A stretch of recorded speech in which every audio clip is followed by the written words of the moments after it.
When you're on the brink of divorce because your spouse doesn't think you're paying enough attention to them, or you're spending all of your time and money on your business, life gets real. Trying to juggle between being a good spouse and a parent is hard, let alone doing it while trying to build a business off of the ground. I remember in January talking to a clothing brand owner out of San Diego about this exact journey that he was on. This guy had 3 kids, was married, worked full time. He just always had a dream to start a clothing brand and eventually quit his full job. Each month was more difficult than the previous one because everything he was doing with the business took more time, and everyone kept telling him he had to be everywhere on social media, needed to make sure he was working with influencers, charging low prices because the economy was crap, and just meeting people where they're at. He honestly was doing the same thing as everyone else until he started to follow a new process, mostly because he had no other choice. He only had about 1 to 2 hours per day, but that was honestly all that he needed to make the business take off. He figured out a process that worked best for him,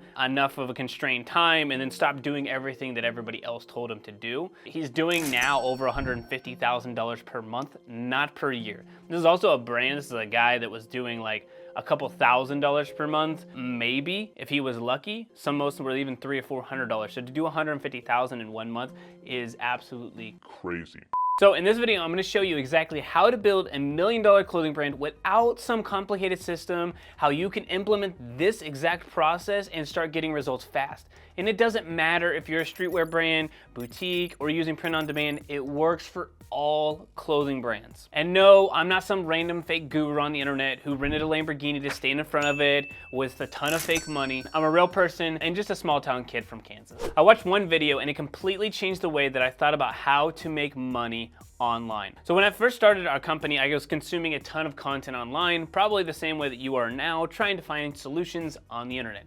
I still spend a ton of time like learning and consuming content, just a heads up to you. But I came across this guy by the name of Greg, and he did a great job of teaching systems and processes for how to get things completed efficiently. It was the first time I had ever heard of SOPs, or like standard operating procedures, and how to use them in my business. I would highly recommend to start writing them down from the beginning, or even better, just use a tool like loom.com for free and just start recording yourself, which is honestly probably better, like they can actually see you interact with you. But like, these are your standard processes. They're all the things that you do day to day that only you do, that are probably could be passed on, but just recording a quick video, I think will help a lot. So one video he was talking about in this systematic way on how to make money, or really your first $1 million. The part that drew me into this video though was that it was simple and it didn't take a ton of time to put into practice for my business. It actually seemed achievable. Now, hopefully that's what will happen here. But there were 5 ones that he mentioned on this video that were great, but I tweaked them to be a little bit more specific to what is needed for growing a clothing brand. I'm gonna walk you through these 5 areas here. So number 1 is one audience or avatar. I really like the micro niche. Who's the example of this, right? The Christian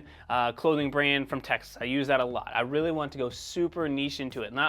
I serve women, I'm in a fast fashion brand, or I'm a streetwear brand and I serve Gen Z. That's not a micro niche. You need to go very, very specific into who you're talking to. The second one, again, these are the 5 ones, is the offer.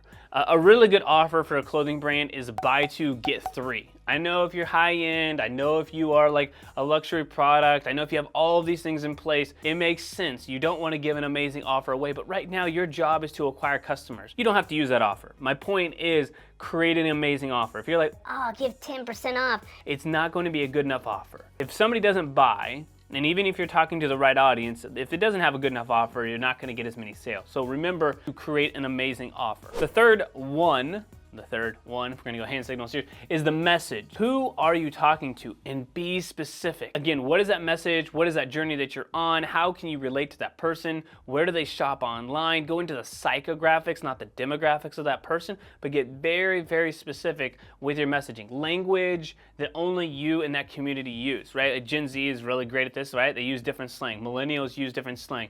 Boomers or like Gen X, like they use different slang. Use that language within your marketing, your messaging to reach more people. The fourth one is one platform. Where is your audience at? If you're going after an older generation, probably Facebook. If you're going after a millennial, you're gonna find them on Instagram. If you're going after a Gen Z, likely find them on Snapchat or TikTok or even Instagram as well. But go where your audience is and dominate that platform. Don't just show up and be like, I'm cool, and post once per day. We'll talk about that later. Go in depth and create content for that audience. And now the fifth one here, the most important part, and the part that most people actually, I would say, ignore or get shiny object syndrome from, is that you need to be focusing on this for 12 months. Intense focus on those areas that I just mentioned to you. There's always a shortcut. If you've ever played Mario Kart for some time, then you know that almost every map has a spot where you can literally cut the map by like 1/8 of the track and get an unfair advantage and beat your friend. I'll take anything to beat my friends in a game like that, absolutely. And I don't know about you, but I like to win and of course, drive fast. It's also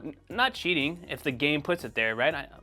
You just gotta learn how to play the rules of the game. So when I figured out Facebook ads, or I guess meta ads now with Facebook and Instagram under that umbrella, it seemed like cheating because I could spend a little bit of money and reach a lot of people who wanted to buy the clothes being sold. It seems more like a simple duh statement now, but back in 2015, 2016, this was not the case. Not everybody was like, oh, let me put money on this platform and reach people. Like now it seems like completely obvious. Back then, nobody had a clue. It was the Wild West. But if you want to go farther and faster, then you need to put gasoline on that fire. You have to start implementing Facebook ads. All right, so hold up just 1 second. I just wanted to say that if you're a clothing brand owner and you want to jump into the specifics of your brand and how to grow it profitably online, you can schedule a free 45-minute strategy session with us. There are limited spots on the calendar. We do not have a huge team. As I mentioned, I don't have the Lamborghini. We're not doing all that weird stuff, but there are real people on the other side of this. We do spend real time with you, and so there are limited spots. But if you want to get access to us to talk specifics for your brand, click the link in the description down below. Okay, so I mentioned previously about the Facebook ads and the 5 1s. Those things need to be in place. You have to use Facebook ads to magnify what's working. It's the gasoline to the fire, helps things grow. The 5 1s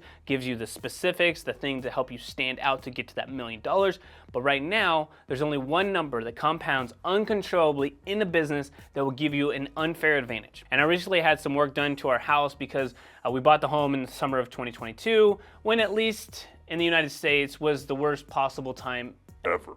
So we bought at a higher interest rate and a huge seller's market, which meant that we could not negotiate anything that needed to be fixed. We were basically just like, please just let us into this house and we'll give you everything, and here's, you know, our car and whatever else. Like, it was just not a good time to buy a home. If you bought it then, I empathize with you. If you bought it at a better time, you know, I'm jealous. One thing was cool is that we inherited chickens, which our daughter absolutely loves, and it is a blessing. But we also inherited some kind of makeshift looking chicken run thing. And for those of you who do not know, a chicken run is a place where the chickens are able to come out of their coop and run around in some kind of enclosed environment, mostly to kind of protect themselves and keep them in like a confined space. So as many of you would suspect, my wife has been begging me to get this run fixed to keep our chickens protected from other predators. Seriously, this thing was falling down and a hazard to even us to even be around. Like, you had to like hunch down to even get inside of this thing and to get them food and water. I mean, it was literally like, it was very bad. Being the business owner that I am, I know that my time with family is extremely valuable, and I would have to spend a full weekend building this thing. So I jumped online and found several people to come give me an estimate. One group in particular were great. They did a fantastic job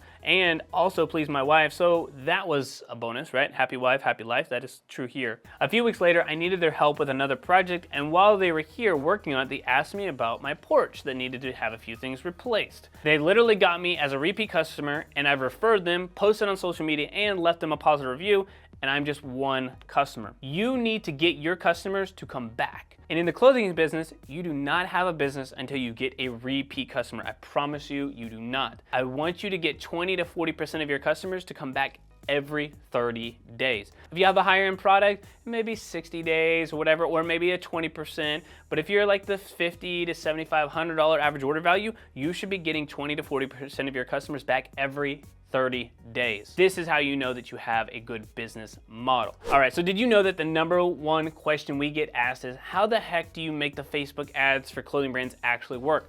And that's exactly what I'm gonna cover in this next video, step by step, exactly how to run ads for your clothing brand If you guys are trying to drive traffic to the store, you can understand the 5 1s, you know about how to get repeat customers, but you need that traffic to make all of this work, then you need to go watch this video right here of exactly what to do step by step to grow your brand with Facebook ads. All right, y'all have a great rest of your day. I will see you next time. And PS, make sure you subscribe.